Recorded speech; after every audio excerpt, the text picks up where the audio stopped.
Hər vaxtınız xeyir olsun, dəyərli izləyicilərim. Kəskin baş ağrı, boyun ağrısı, bel ağrısı bir həftədir zülüm çəkirəm ağrıdan. Bu da bilirsiniz ki, oturaq həyat tərzi bizi məhv eləyib.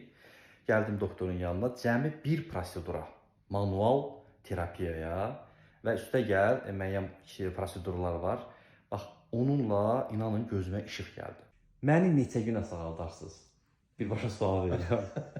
Deməli, əslində bu əzizim, sənin öz həyat fəaliyyətindən çox şey asılıdır. Necə?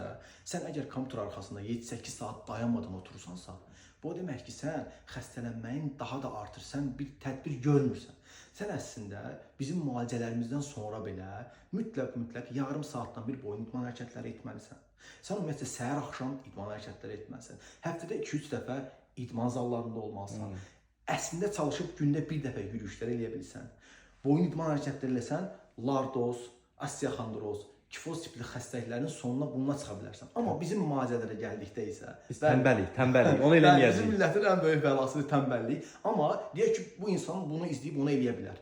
Tamam. Amma bizim müalicələrimizdə biz səni ilk öncə ön müayinə eləyirik. Məlum məsələ, səndə orada osteoxondroz var və eyni zamanda 2 milli yarım protruzyan var deyə mütləq ön yoxlamadan sonra sənin üçün manual terapiya, hicama və masajların tətbiqləri mütləqdir. Niyə?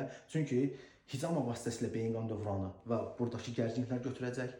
Manual terapiya vasitəsilə və xüsusi mobilizasiya tətbiqləri vasitəsilə səndə gərginliklər aradan qalxacaq və bioenerji tok masajı vasitəsilə isə hüceyrə hərəkətləmələri və onlara elektrik təminatını tam çatdırmaqla sənin xəstəliyin aradan qalxmış olur.